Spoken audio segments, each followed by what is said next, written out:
Okay, let's open in a word of prayer today. Father, we just thank you for the time we can spend together discussing these issues. Pray that you'll give me the right things to say today and convey the information in a godly and appropriate fashion. In Jesus' name, amen. Well, today I'm going to talk about itching ears, and I don't know if it applies to anything I have to say or not, but I think it does. By the way, just so you know a little bit about my schedule, I won't be here in Columbus the next 2 weeks. I will be doing an update online. I'll be speaking at a church in Bakersfield, California next Sunday morning called Rock Harbor Church. Spoke there about a year ago.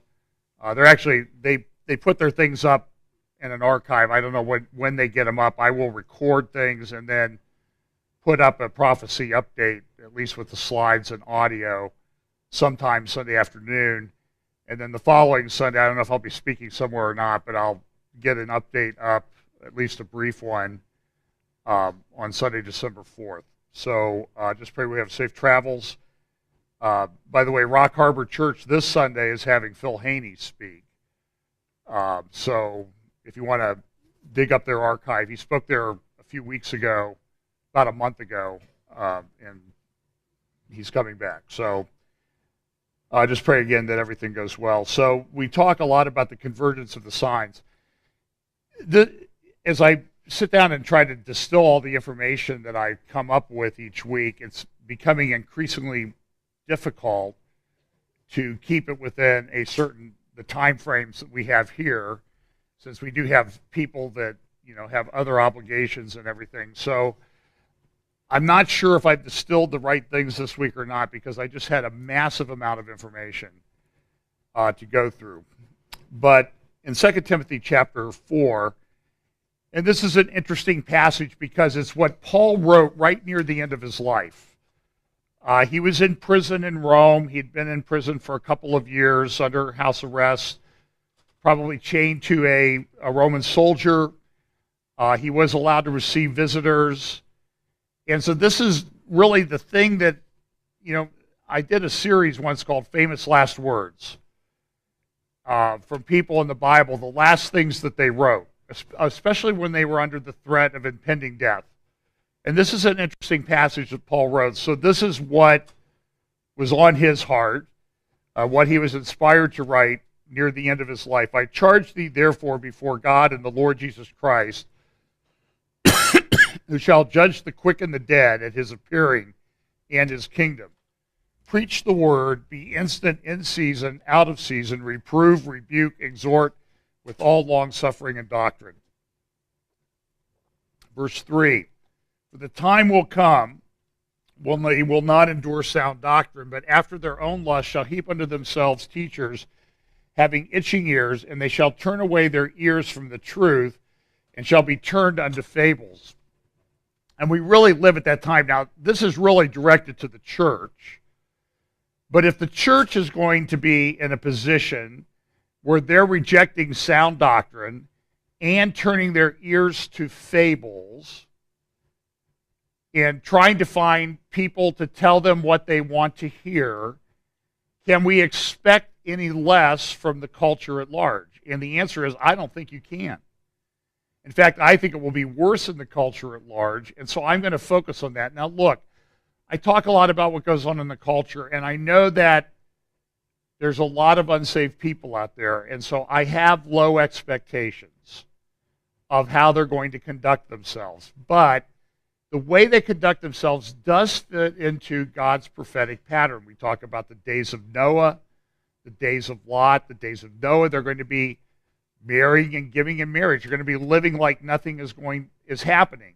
But remember, in the days of Noah, Noah did preach that judgment was coming, that God was going to do something pretty severe to the earth. The people had a lot of warning. What did they do? Well, Scripture tells us they didn't do anything. The interesting thing about that is, though, before Noah went into the ark, all the animals showed up. 2 by 2 or in sevens, and still people didn't pay attention, even though that was a pretty clear sign that something was impending. Something was coming very soon. it's going to be the same way. The same pattern is going to repeat itself in our time. So let's look at some of the things that are just going on and try to put them into a little bit of biblical perspective as we can. A good article in the Daily Signal. A lot of people are still upset about this, about the Electoral College. You know, it's going to flip. The people are going to be faithless electors. I did hear a couple of interviews just this morning on Friday's True News, and they interviewed a couple of electors. One said, you know, I'm not a big fan of Trump, but I'm going to do what the people of Kentucky told me to do. The other one said, I'm a long-standing Republican. I'm 78. He goes, Thursday, the day before the interview, I got over 3,000 emails telling me to change my vote. I'm not going to change my vote. I love Donald Trump. I'm not going to change. So everybody needs to calm down. Well, I can't say that it is impossible that that won't happen. It is statistically improbable. I think there have been 106 electors change in the history of the United States. There have been 171, but some of those changed because the person died between the election and taking office. 106 have changed in the 57 presidential elections that we've now had. They have to flip. I think Trump has 306 right now. They have to flip 28 because she has to get to 270. So she can't. If they only flip, no, they think 38. I'm sorry, they have to flip 38 because if they only flip 37, then it's a tie, 269 to 269. And then what happens? It goes into the House of Representatives. Each state gets a vote. It's all planned out in the Constitution. I'm not worried about it. This guy, you should go look up True News. In the early part of the show, he interviewed this guy from Scottsdale, Arizona, and he just said, you know, I'm not going to change my vote. You know, they're harassing me. He's getting thousands of, he got 3,000 one day because what they did was they took their name, home address, telephone number, and emails and published them in a database, as many as they could find.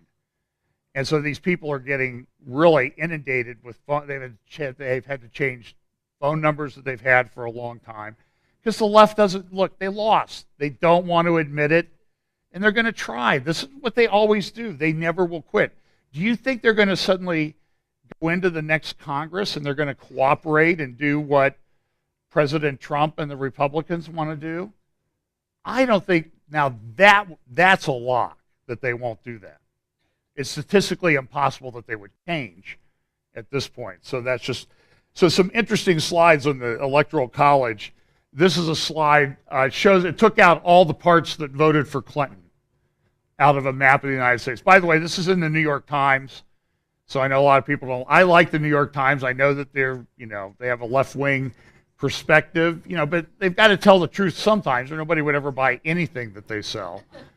So it's kind of an interesting map. You can look it up or maybe freeze frame this. And, for example, they have the Detroit Delta up here, that voted for Clinton. They have the Santa Fe Sea, because New Mexico went for Clinton. And then they have, a lot of empty areas there. The Las Vegas Harbor, Los Angeles Bay, San Francisco Bay. What it would look like if the landmass was just this. And then this would be the landmass for Clinton, the areas that she carried. So Ramirez does a great job on editorial cartoons. And this is very interesting. And this is why the founders of the United States put in place an electoral college so that the populous states wouldn't overwhelm the less populous states. We're a constitutional republic. So if somebody says, well, she won the popular vote, it's like, that's an interesting historical fact, but it's not the way we elect our presidents. It's never been the way we elect our presidents. And if they told you that, go ask for your money back from the college that you took civics or political science from, because obviously they didn't tell you about the founding documents of the United States. This is what the map would look like if if it was based on population. And so you see there are New York, Florida, Texas, and California really would dominate a presidential election. I mean, California already gets 55 of the 5, they get over 10% of the electoral votes in that state. So without the Electoral College, those states would dominate. In fact, I can't remember the exact number. There are, I'm trying to remember, 7,000 counties or so in the United States. And Hillary Clinton won less than 60. She carried less than 60. Now, she carried ones with great population. If you took those counties out, Trump would have like a 7 million vote plurality in the popular vote. So those counties are very predominant, but that's why the founders set it up this way. And even though it's in the Constitution that this is the way we will vote for president, there's some professor at Hofstra who says that he makes an argument that the Electoral College system for choosing the president is unconstitutional, even though it's in the Constitution. And listen, this is the way they think. You need to understand it. It's postmodernism run amok. They don't think rationally. I'm sorry, they think emotionally and with their feelings. And this thinking now permeates, is carried over into the church, though. And you have a lot of people, they will go around. I was reading a blog this week by someone who used to be a very, straight down the line, pre-mill, Bible prophecy, and now he's like, well, I'm not really into that because I've discovered that God is love. And now and so I can't really accept penal substitutionary atonement as a doctrine. And he's changed, and this has happened in just 2 years. And this is what has happened in a lot of the church. People go with their feelings. God is love predominates. That's why you have social justice predominating in a lot of things. And people just aren't thinking rationally. They aren't looking at what the Scripture says because they feel better about themselves if God is love, and that's all they have to worry about. And so that's why we have, every week you read about Christians caving on the same-sex marriage issue. One after one, a lot of these, Jen Hatmaker, I mentioned her, some of these other women at conferences. There's another fairly popular woman, I can't remember her name, I think her last name is Mellon. She came out this week and said, I'm divorced and now I'm living with my girlfriend, some big soccer, women's soccer star or former women's soccer star. And my husband's okay with it, and we have a modern family. So I have the kids, and husband comes over, and I have my lesbian lover, and it becomes feelings-based, not what the Scripture says. So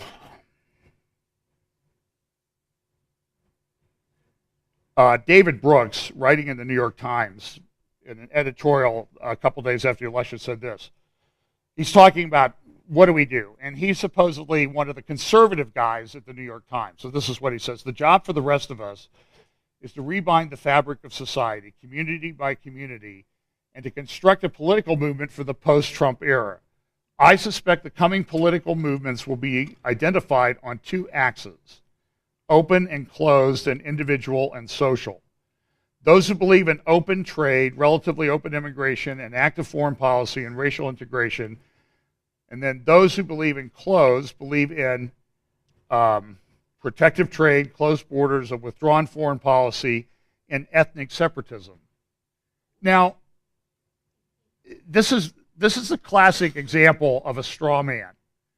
A straw man in an argument is you build a straw man and then you knock it over. But the straw man, the reason it's called a straw man is it doesn't really represent what the other side believes. So David Brooks is great at making these, well, a lot of people on the left are making these straw man arguments all the time. He says this, Trump's bigotry, dishonesty, and promise breaking will have to be denounced. We can't go morally numb, but he needs to be replaced with a program that addresses the problems that fueled his ascent. After all, the guy will probably resign or be impeached within a year. The future is closer than you think. Interestingly enough, to show how editorial columnists get it wrong a lot of the times, Haaretz said this in May of 1940 following an election in another country. But just sort of see how it applies. You see the same things being written about President Trump. The man now elected to stand as the head of this empire is a verbal bully, a chauvinist, a misanthrope, aggressive, and looking for conflict. He is a rude man whose face is red from alcohol, who acts like a bulldog, and whose voters voted for him for reasons of paranoia and nationalistic-fueled feelings against an imaginary enemy. May of 1940, what was going on in Europe? Oh, who are they talking about? Winston Churchill, who had a great comment about, I better not say it, about the lady. Look it up. A lady accused him of being drunk at a party, and he had a very good comeback. So, well, I'll tone it down. I won't do it in the Churchillian way. I'll just, Madam, I may be drunk, but tomorrow morning I'll be sober, and you'll still not be so good looking. That's what he said. And he had a way. So the vice president went to see this Hamilton, and there are all these articles out there. Immigrants who came to the U.S. as children feared deportation under Trump. And Muslims are upset, and minorities are upset, and all this. Everybody's got their feelings hurt. And even Peggy Noonan, who I do speech writing for President Reagan, has the thing, what to tell your kid about Trump. You know, and my 5-year-old is fearful of Trump. Well, your 5-year-old is fearful of Trump because you told him to be. You know, a 5-year-old really didn't care about politics. And so you're fueling this fear. So Vice President Pence goes to New York to this movie, Hamilton. It's the very popular musical in New York right now. I think the minimum price for a ticket to get in is $365 or $385. Now there's a boycott Hamilton thing because of this happened at the end. Pence got up to leave, and the cast was out there for, to take their bows, and this is what happened. You know, we had a guest in the audience this evening. And Vice President-elect Pence, I see you walking out, but I hope you will hear us just a few more moments. There's nothing to boo here, ladies and gentlemen. There's nothing to boo here. We're all here sharing a story of love. We have a message for you, sir. We hope that you will hear us out. And I encourage everybody to pull out your phones and tweet and post, because this message needs to be spread far and wide, okay? Vice President-elect Pence, we welcome you, and we truly thank you for joining us here at Hamilton, an American Musical. We really do. We, sir, we are the diverse America who are alarmed and anxious that your new administration will not protect us, our planet, our children, our parents, or defend us and uphold our inalienable rights, sir. But we truly hope that this show has inspired you to uphold our American values and to work on behalf of all of us. All of us.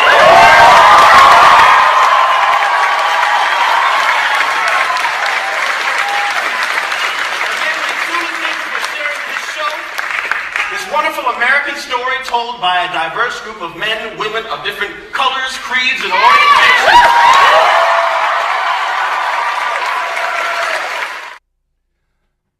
Well, I don't think people paid $385 to go and be preached at like that. And Pence, to his credit, he stood outside in the hallway and listened and then left.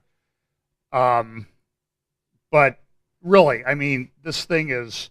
The story is about Alexander Hamilton, who, by the way, was not a liberal, what you would consider to be a liberal in today's politics. As you know, the story of Alexander Hamilton, he actually got into a duel with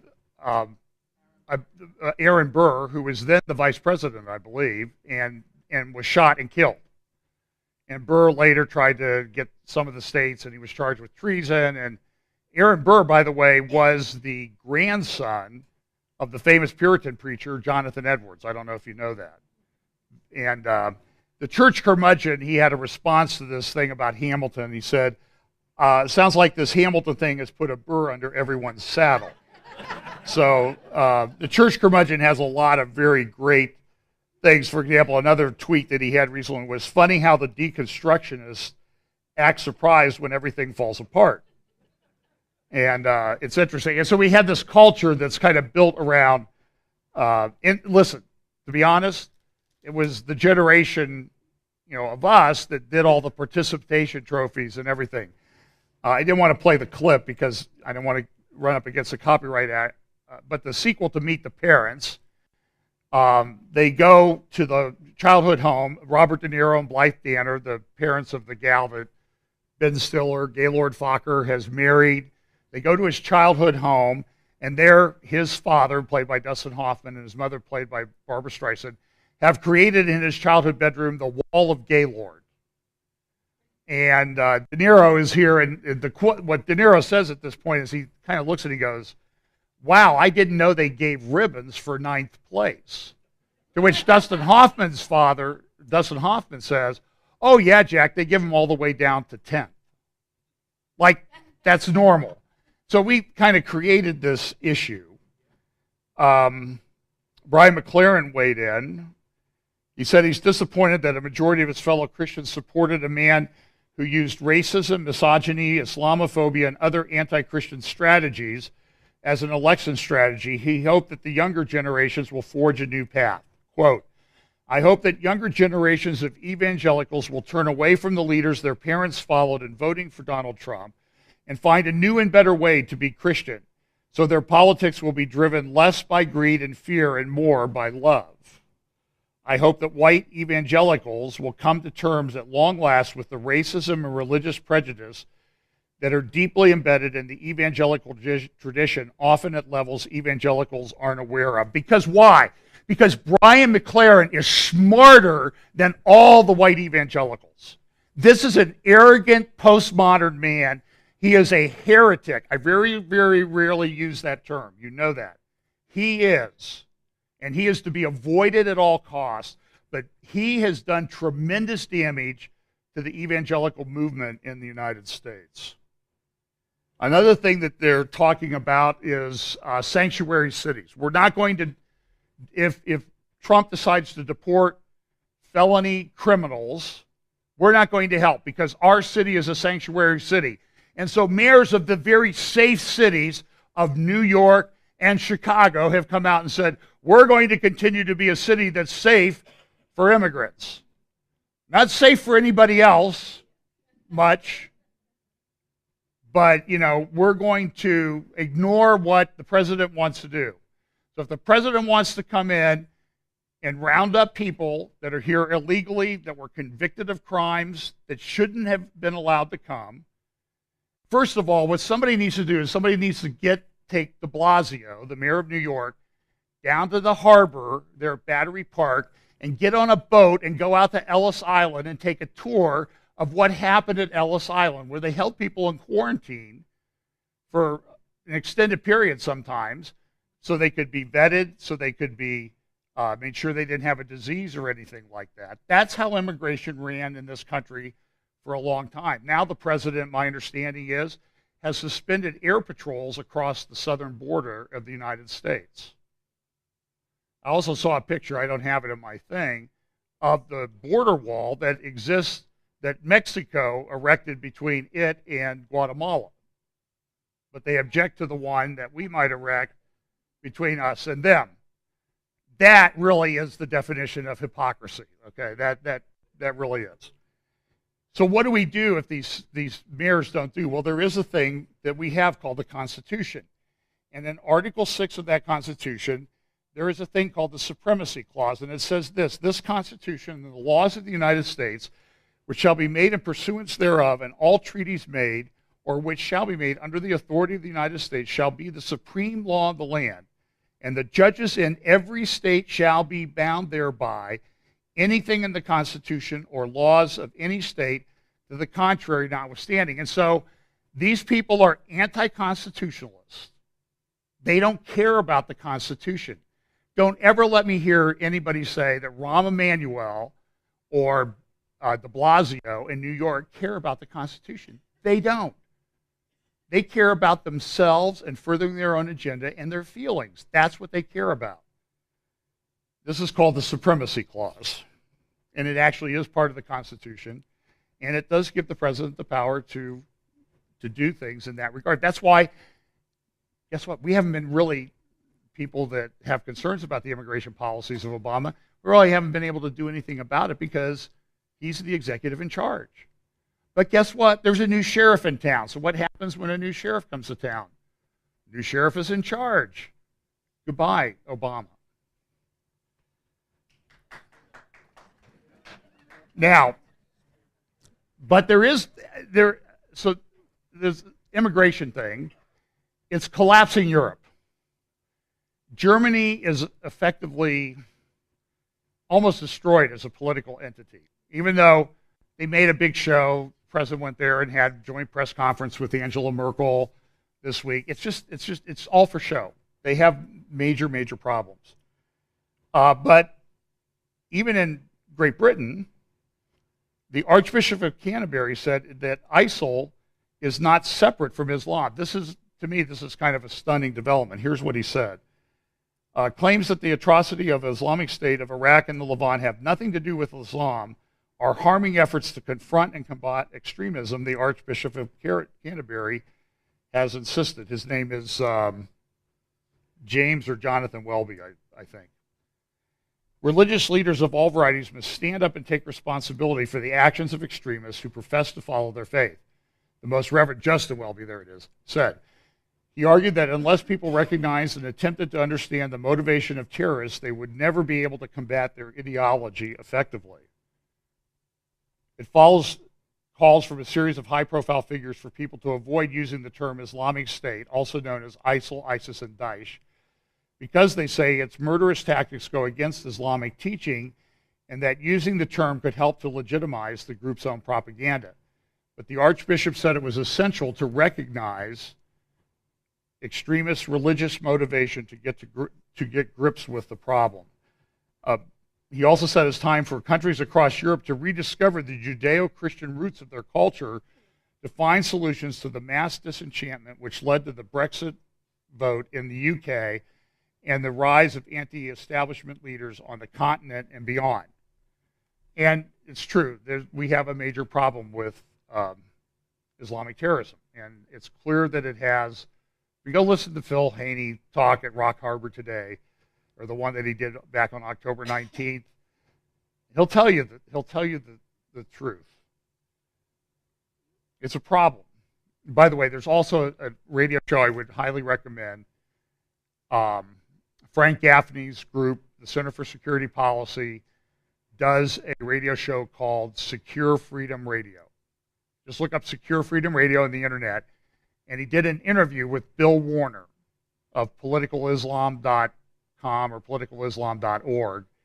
And it's a very fascinating interview where he talks about the strategy that is employed and that our government right now seems to be unable, at least the government that is on its way out seems to be unable to deal with.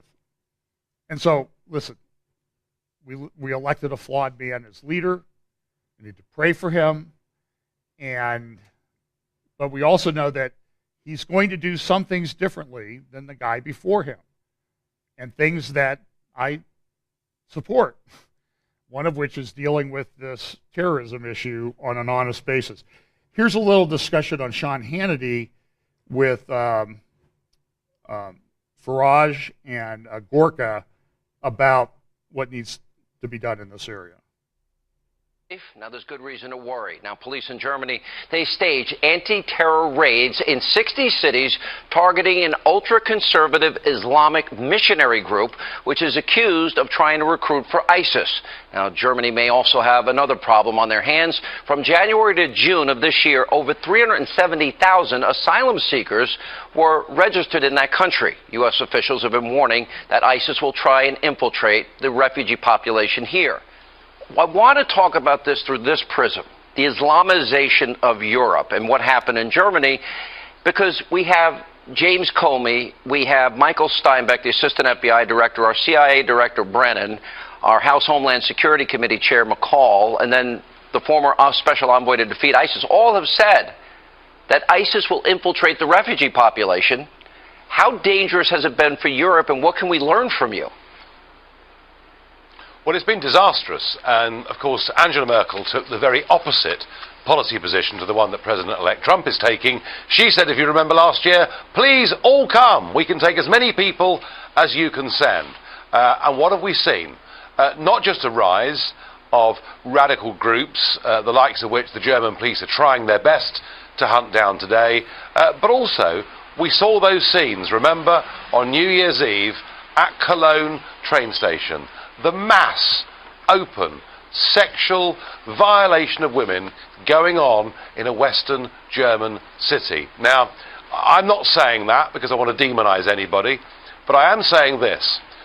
What's happened from many of these Middle Eastern countries is the spread of ISIS. I feel that we ourselves may be partly responsible for causing it by toppling Saddam, by getting rid of Gaddafi, but whatever, the fact is it's there. And remember that in these countries, women are at very best second-class citizens. So at best, we're bringing in a problem, a cultural problem, that is going to be very difficult to assimilate and maintain our values. And at worst, we're bringing in people who actually want to kill us. And that's what our top intelligence and security officials have been warning.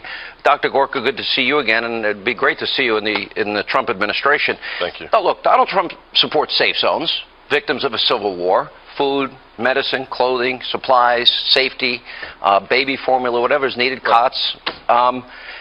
There is this clash of cultures, though, that Nigel Farage is talking about, and that is if you grow up and you believe you can tell women what to wear and they can't drive and go to school without a man's permission, and gays and lesbians can be killed, and marital rape in some of these countries is legal, and the persecution of Christians and Jews are institutionalized, how do you bring people in from countries that believe that, have been born into that, that is their culture, and expect them to just become Americans, to, in other words, to assimilate immediately? It's a stretch to me. So, Sean, let's start with the fact that we are a Christian nation. We are a Judeo-Christian nation. So we help people when we can help them. But that is not a contract for national suicide. That doesn't mean, as Hillary Clinton said in her private speech to the bankers, we don't need any borders. Pull down the borders. The whole Western Hemisphere. Whole Western Hemisphere, one big happy party. It doesn't mean that you quintuple the number of refugees. If she had won, what Nigel's talking about, Europe, is what America would have been like in 5 years' time if Hillary had become the president. And that's right. And so, we really should be grateful for that we've dodged the bullet on those things. Look, I don't deny that there are people that need help. Okay, they don't seem to be bringing in any Christian refugees. At least they're way less than 1% of the population. So Trump has started to announce his cabinet and other positions that he gets to appoint. And so the first three were Mike Flynn as National Security Advisor, which nobody can do anything about, by the way.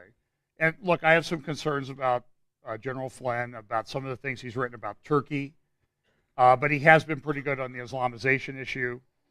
But, so that's something that bears watching. I mean, he worked in the Obama administration as the National Intelligence agent, head of the National Intelligence Agency, the sort of like the spy agency for the Pentagon.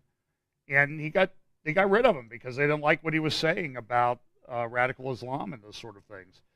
And then Jeff Sessions is Attorney General, senator from Alabama, and then Steve Bannon is a special strategist and advisor.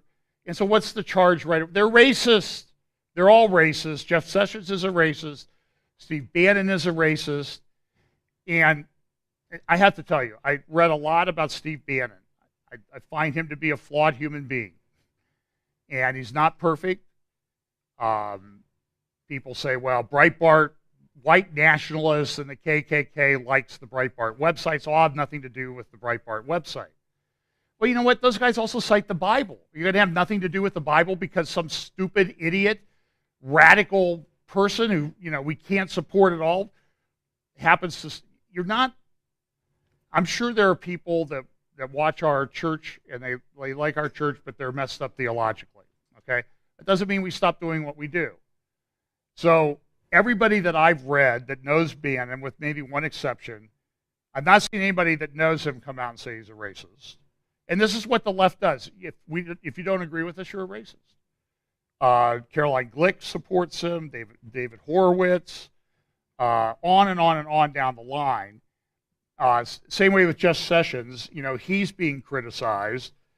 And in fact, Steve Bannon was actually defended on NPR in an interview the other day by a guy named Pollock, I think it was.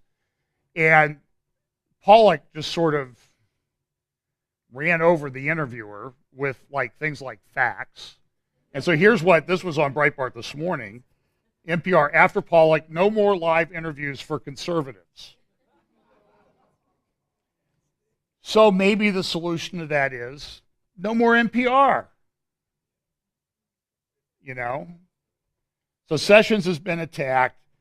There's an article on Roll Call by Jonathan Allen. I'm going to play a little bit of an extended interview because it's Tucker Carlson on Fox. There's still some good people on Fox.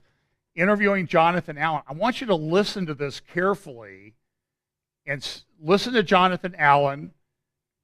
A great interview, great job by Tucker Carlson. He's really doing a good job.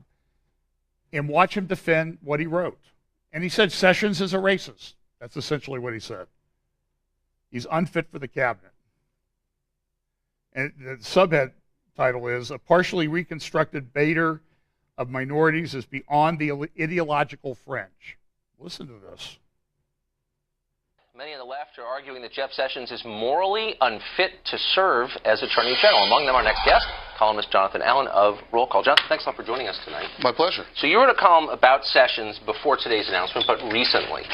And I got to say, it's one of the most unfair things I think I've ever read. Okay. I mean, it's almost like a pure download from the DNC website. You say, among many other things, Sessions is a favorite of Stormfront, the white nationalist web community founded by former Klansman Don Black. Is there any evidence that he's had contact with Stormfront, endorsed Stormfront, or are you just smearing him on the basis of their endorsement of him? Well, look, I'm not saying that he's like a member of Stormfront or anything. What are you saying? I'm saying that he is a favorite of people who hold bigoted views, and that's not. So if someone you don't like says something nice about you, you're tainted by that? Well, I think if you look at the history and the pattern of Jeff Sessions, he said things over the course of time that should make you said something really specific. You said he was endorsed by Stormfront. But I'm sure he would disavow that immediately. So why is that fair to write that? He hasn't disavowed it that I know of. Oh, so you think he agrees with Stormfront? Is that what do you have evidence for that? I don't know, but the point that I would make about Jeff Sessions and the larger point of the column is Americans should have a right to feel that they are going to be equally protected under the law. And Jeff Sessions, over the course of time, and I pointed out a lot of other things in that column, has said and done things that should make people some people feel uncomfortable with the idea that he's going to treat them fairly under the law. I don't think, here's what people have a right to, is the expectation that if someone's going to throw out a charge, that it's substantiated. It's not just by implication. In this McCarthy way, you say, among other things that I'm quoting now, surely Sessions wouldn't try to resegregate the American armed forces in which he served. Really? Jonathan Allen, surely you wouldn't batter a child. What does that mean? Nobody you're right, I wouldn't. But nobody suggested he would resegregate the armed forces. Well, Jeff Sessions has been opposed to the Voting Rights Act in the past. Opposed? Is that the same as resegregating the American armed forces? Well, I mean, that's a really appalling thing to say about somebody. Wait a second. It's not that far of a cry for some people. But has that suggestion ever come up? That's specific. We're talking about the Attorney General of the United States. No, we're talking about your column. We're talking about the Attorney General. You suggested that was even a possibility. He would resegregate the U.S. Armed Forces, and I'm asking where. I said he wouldn't. Okay, well, you wouldn't beat your wife. But however, you're attacking him. However, but not directly. However, there are the Armed Forces of the United States is one of the institutions that is most racially diverse, most ethnically diverse in our country, right? Right. Lots of people of all sorts of backgrounds in the United States Armed Services. First integrated by Harry Truman, way back when. All of those people who are not white people would have to have faith, and the reason that came up is we're talking about a potential defense secretary appointment for him at some point. should be able to have faith that their leader doesn't discriminate against them or is not prejudiced against them. Because there's literally no possibility that he wants to do that he would suggest doing it, or that he would do it. But you're fear-mongering. But by the way, you know what else is a very diverse place? Is the state of Alabama, which he's represented for 20 years. It's 25% African-American. Can you name, in the 20 years he has served, 19 as senator, a single instance where he's mistreated someone on the basis of his race? Ever. One. Well, senators don't typically walk around mistreating You're calling their the guy a citizens. racist, so why don't you throw some examples out? Here, I'll give you an example of something that I think should worry people if they believe in the equal protection of the law. Right. When he talks about immigration, right? He's a big anti-immigration guy, wants to crack down on immigration.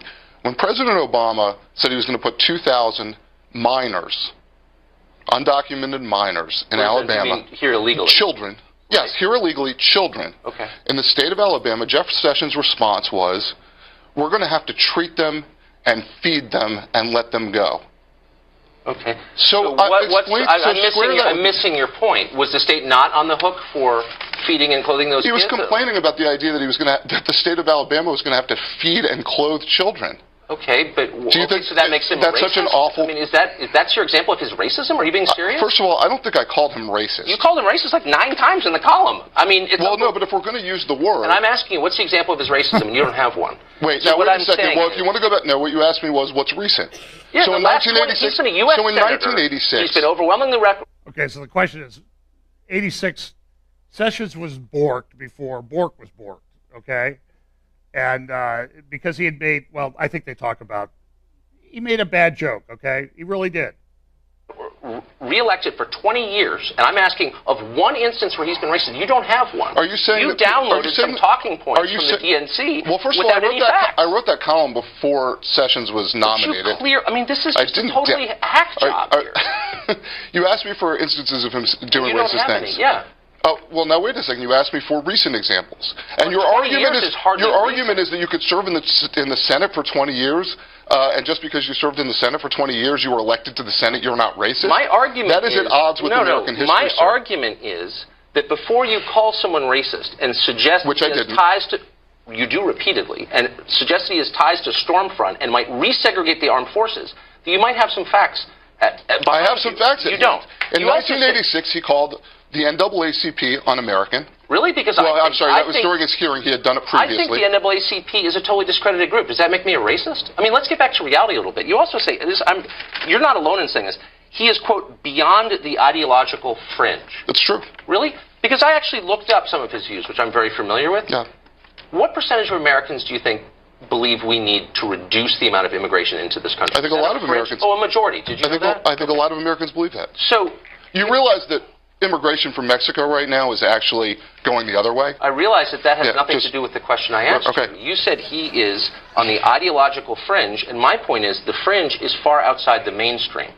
And by definition, that view is at the very center of the country. It's the opposite of the fringe. That's one view that he holds that's in the mainstream. So why don't you, since we're on TV Live, give me an example of an opinion he has that is on the ideological fringe. He wants to ban same-sex marriage. That's on the ideological fringe. Is that true? Well, from your argument about a majority of Americans supporting reduced immigration, I thought that you a majority of Americans also support same-sex marriage. The majority of U.S. states held referenda on that exact subject, and it passed. So, like, what world are you in? A majority of the American people, go look at polling, a majority of the American people, and by the way, the Supreme Court of the United States, right? He's going to uphold the laws. But at the moment when it was look, I'm not arguing against gay marriage, just to be totally clear. I'm just saying to be out or beyond, as you put it, the ideological fringe, you have to have a view that is held by a tiny minority, and you have not named one. He believes... So this is a slur against him. Wait a second. He believes that the Confederate flag, as he said a couple of years ago, represents a great achievement of the United States. Okay, well, I don't even know what that means, but that's the basis upon which you're saying he's, quote, beyond the ideological... I think that's beyond the ideological... You're carrying water for the Democratic Party, and you're smearing this guy without engaging his ideas. I wrote about this before this even became an issue. You know, this guy,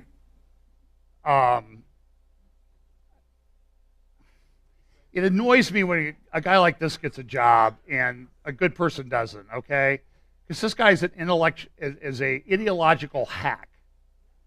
I mean, there's no other way to describe it. He's a hack. But he has a good paying job. And listen, he said, well, I wrote it before Sessions was named. Well, we're not that stupid, Mr. Allen. Listen, Sessions was one of the big supporters of Donald Trump. It was probably not much of a stretch to understand that Sessions was going to get some position in the new administration. So you wrote it because you knew you wanted to put out the Democratic talking points ahead. Look, here's the facts on Jeff Sessions. He desegregated schools. He got the death penalty for the KKK murderer. As a U.S. attorney, Sessions filed several cases to desegregate schools in Alabama, and he also prosecuted the head of the state Klan, Henry Francis Hayes, for abducting and killing Michael Donald, a black teenager selected at random. Sessions insisted on the death penalty for Hayes. And by the way, Hayes was executed, I believe. When he was later elected the state attorney general, Sessions followed through and made sure Hayes was executed. The successful prosecution of Hayes also led to a $7 million civil judgment against the Klan, effectively breaking the Klan back of the KKK in Alabama. So Sultan Ganesh has a good thing about you're being lied to. Media schizophrenia talks about, listen to a little bit of this. The people venting and rioting and screaming were living in a cozy reality. Everyone in that progressive reality understood that history was on their side, that the majority was with them, and that the right was a decaying mass of racists and corporations soon to be swept away by the tide of change. By the way, they believe corporations are right-leaning. Does that really bear out in reality? Corporations are about making money. And so that's why they'll come out in support of same-sex marriage and other things. So they think it's a way for them to make money. So they're not ideologically right. So this is Daniel Greenfield. But this wasn't reality. It was a carefully constructed narrative that fooled even the people who were building it. It was a virtual world overlaid with the real world. Its narratives were so integrated with the real world that it seemed as if it were real. There were stories and polls. Everyone in their social media bubble, except a few crazy uncles, agreed with them. All the celebrities were on board, and then the holodeck got switched off. You know what the holodeck is? That's the virtual reality machine on Star Trek, I think. My wife watches it. She watched it, I didn't. It wasn't a unique experience. Most Nazis didn't understand what was happening when the tanks broke through to Berlin. The average Russian wasn't prepared for the fall of the USSR. Propaganda is a very effective tool for managing a population, but the trouble with a lie is that sooner or later it falls apart. A narrative that isn't reality, it's a story we tell. Reality has no story except one shaped by a far higher power than any mere mortal. No ideological victory is permanent. The left's conviction that demographic change will give them ultimate power was always a foolish delusion. The left's efforts at absolute power scar societies. That can be easily seen across Asia, Latin America, and the territories of the Warsaw Pact. It can also be increasingly seen in the United States. The level of political polarization continues to rise. There's increasingly no middle ground. The left blames this on the Republicans, but historically it's the left that has abused its power to force change more than the right. Obama taught a master class in simply doing whatever you want because history is on your side. The reaction to that led directly to President Trump. And too much of the left is incapable of the self-awareness needed to grasp this simple fact. Instead of stopping, the left is doubling down and is convinced that it can break through it if it pushes hard enough, and it's probably right, but its victories are temporary, the damage is long-lasting. They're not going to quit. The left won't win, but it can destroy America, and many of its ideologues hate the country enough that they would consider that a victory. If nothing else, America provided a model that served as a counterweight to the ideal leftist society. Wrecking that model was already an ideological win for the left. The right didn't have to fix communist societies. That was a bonus. It just had to wreck them. The left doesn't seem to fix America. It just has to wreck it so it seems unworkable. There's other things, and I don't really have time to do this, but now they talk about there's anti-Muslim hate crimes at the highest level since 2001. Ibrahim Hooper, a spokesman for the CAIR, Council on American Islamic Relations, said that he believed the anti-Muslim rhetoric that came out of the presidential campaign was to blame, and that he feared there will be more hate crimes this year. Where are they getting this from? Whenever you have one of the nation's leading public figures in the person of Donald Trump mainstreaming and empowering Islamophobia in the nation, it's the inevitable result, he said. Before and after Trump's election, there were reports of hateful acts across the country. The Southern Poverty Law Center, drawing on news accounts, social media postings, and direct reports, said it had tallied 201 incidents of election-related harassment and intimidation as of Friday. The Southern Poverty Law Center is a hate group. It is a documented, well-established, leftist, well-funded hate group. And if you remember, it was about a year ago that I stood here and I told you about a conference that went at Georgetown, and here's John Carlin, who's an assistant attorney general of the United States, talking about what? How wonderful it is that we have now partnered, the Department of Justice, to get a grip on domestic terrorism. We have partnered with the Southern Poverty Law Center. They also announced the Strong Cities thing, that the global initiative that Loretta Lynch was pushing. Let me see here. I got to scroll through this. These are from his remarks. He said this: since its creation in 1971, the Southern Poverty Law Center has been an important voice on the wide range of extremist groups throughout this country. The SPLC does the noble work of examining what the threat is, observing it, and reporting on it. That's just a big, fat lie. The SPLC says it places groups and conservative Christian groups on its hate list. This is a direct quote from his remarks at Georgetown in October 14, 2015. Put Christian groups on its hate list based on their beliefs, not their propensity for violence. Heidi Brush, the SPLC's intelligence project director, teamed with Carlin to demonize pro-family groups. She's told a reporter that the SPLC classifies groups as hate groups on the basis of ideology. And how did that play out itself? You remember this guy went in with the Chick-fil-A sandwiches with the names of the people, Tony Perkins and others, at the Family Research Council, and it was a quick-thinking guard that got the guy. I think the guard was wounded, but they were able to catch this guy before he went in. And how did this guy learn about the Southern Poverty or the Family Research Council being a hate group? Well, he found it on the website, the hate website, Hate Map of the Southern Poverty Law Center, and you can go look at it. And you can look, and you'll see there. Click on Washington D.C. and you see there Traditional Values Coalition, Center for Family and Human Rights, and the Family Research Council. If you click on the anti-Muslim one, you come up with the Center for Security Policy. It's a left-wing group. In fact, a lot of you know Coach Dave from Pass the Salt. Pass the Salt is on there. Linda Harvey from her local group. I can't remember the name of it right off the top of my head. She's on the website as a hate group. Because why? Because it's ideology. This is the way the left thinks. So here's their page on the Family Research Council. Now what we're going to do, so the Democrats have a problem. In fact, look at this map. This is what happened in 2009 after Barack Obama's first win. You see the red states that controlled the majority, like the legislature and the governor and the Senate and each of those states. Now look at the map down there. Look at the change. And you can see the numbers. 33 Republican governors out of 50. They control the both houses in the Congress of the representatives in each of those states in red.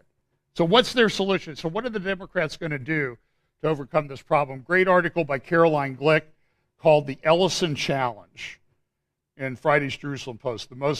So she talks about one option. One option would be to be sort of like move to the center like Bill Clinton did. The second option is to go further back along the leftist trajectory that President Barack Obama set the party off on 8 years ago. This is the favorite option of the Bernie Sanders wing of the party. Sanders supporters refer to this option as the populist course. This, I can't remember what the first word there is being played. This is being played out today on the ground by the anti-Trump protesters who refuse to come to terms with the Trump victory and insistently defame Trump as a Nazi or Hitler and his advisors as Goebbels. For the Democrats, such a populist course will require them to become more racialist, more authoritarian in their political correctness, angry and more doctrinaire. Will also require them to become an anti-Semitic party. Anti-Semitism, like the hatred of police and Christians, is a necessary component of democratic populism. This is true first and foremost because they will need scapegoats to blame for all the bad things that you can't solve by demonizing and silencing your political opponents. Jews, and particularly the Jewish state, along with evangelical Christians and Copts, are the only groups that you're allowed to hate, discriminate against, and scapegoat in the authoritarian politically correct universe. From the party's post-initial election moves, it appears that the Democrats have decided to take the latter path. Congressman Keith Ellison from Minneapolis is now poised to be selected as the next leader of the Democratic National Committee. I don't have time to go through all of it. Read her column in the Jerusalem Post. Also go to the Powerline blog. Scott Johnson, lawyer up in the Minneapolis area, has written a good article, takedown. This is from like 10 years ago on Keith Ellison. He's Muslim. He was part of the Nation of Islam. And he denies it.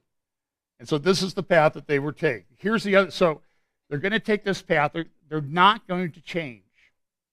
Okay? That's the thing that needs to be understood. They will not change. So it needs to be dealt with. They're also going to try to shut down opposition. Here's a little, it's only got another 60 days, so we got to play a few clips of his, before he goes away. And part of what makes me most optimistic is if you look at the attitudes of young people. Across the board, young people are much more comfortable with respecting differences. They are much more comfortable with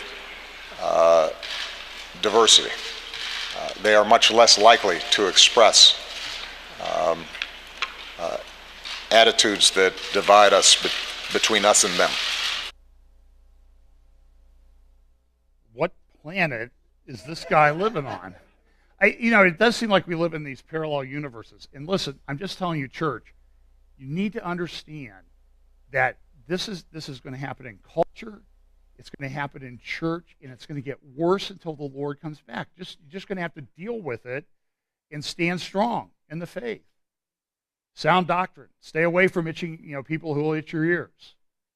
Okay? I hope I'm not itching your ears by telling you that it's going to get worse. If that's itching your ears, then you might need some psychological help. But I don't think it changes until the Lord comes back. So while we have this maybe respite from, sort of a pause in our country a little bit, it's not going away. It's going to be a constant fight. And so Obama is,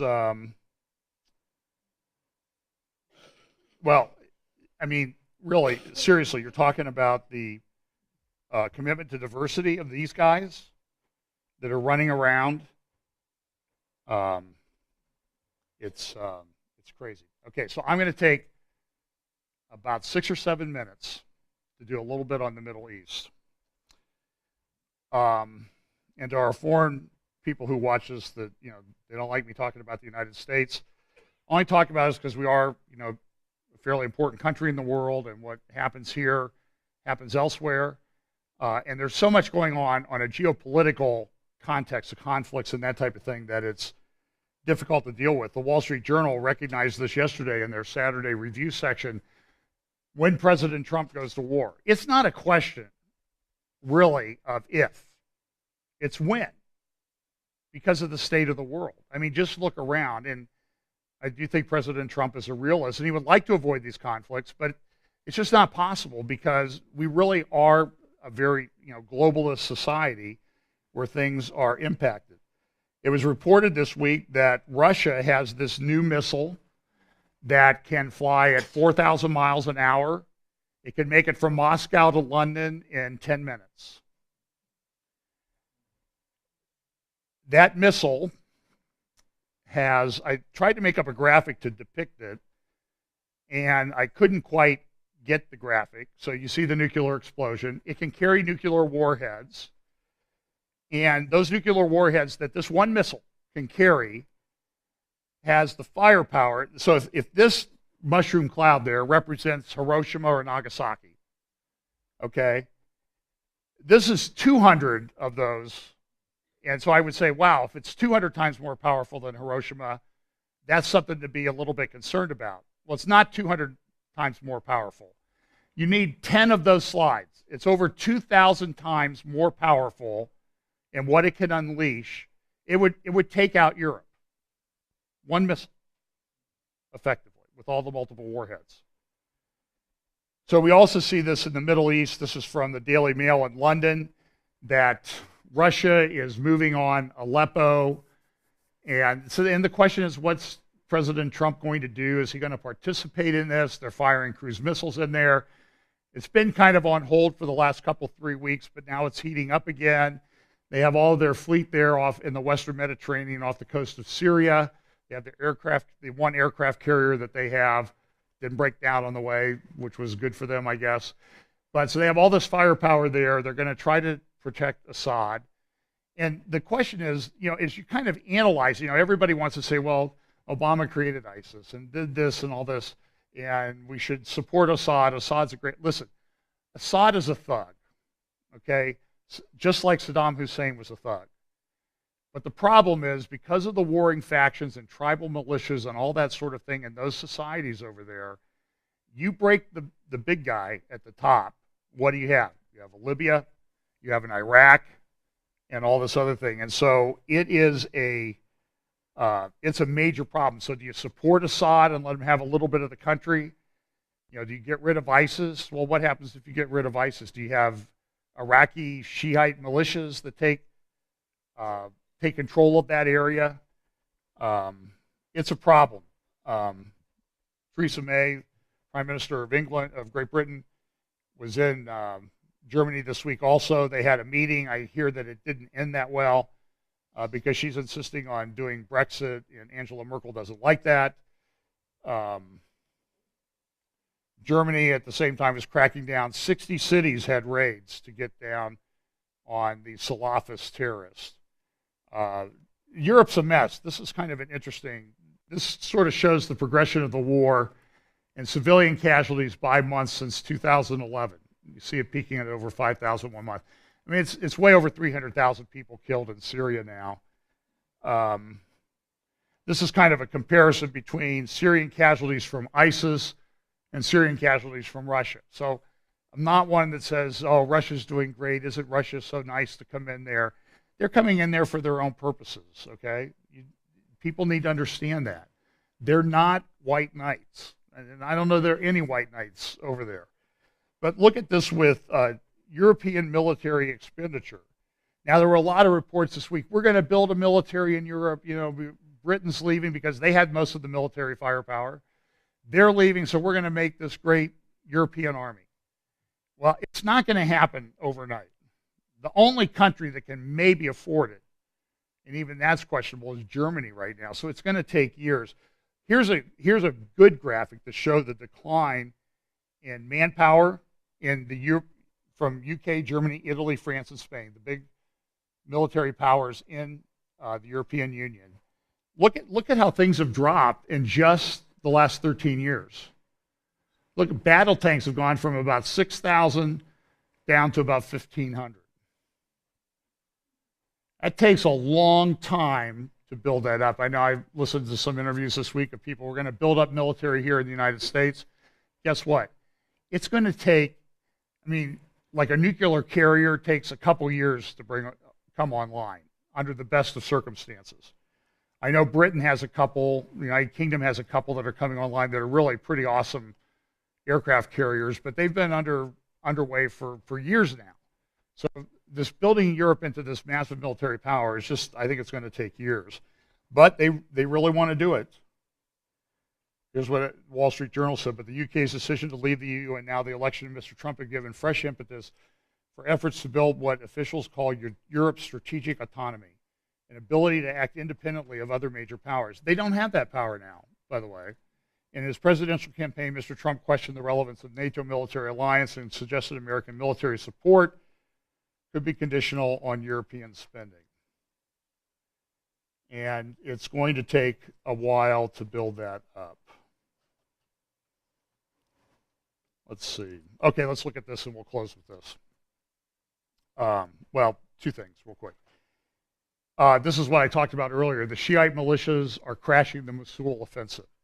Here's what's happening is when they started this battle, you see Mosul here on the right, you see Syria up there. That area is under ISIS control, effectively. And what's interesting in the way they've devised their plans to go in there is that there was about a 20-mile wide corridor from Mosul all the way over to Syria that nobody was supposed to go into. And the thinking is they were going to let ISIS escape. They would have less, they would leave Mosul. There would be less casualties there. They're crucifying, beheading people, burning them alive. And the Iraqi militias are coming in. And guess what? From all reports I've seen, they're doing the same thing. So you're replacing one bad power with another bad power, I see. So what happened is the Iraqi Shiite militias that are influenced and controlled by Iran are moving into the area to effectively close that off. And when they're moving into this Tel Afar area, they've taken these cities down here that are, they're probably 30 miles outside of Mosul. They're really being brutal with the people there because they have scores to settle from the breakup of Iraq. And they remember those. If this happened in 200 years, they would have scores to settle. Just like in Serbia and Bosnia, they have scores to settle that go back 500 years. It's part of their historical narrative. So this is going to be a problem. They're moving into Mosul. As one person said, this is from the New York Times Magazine this morning.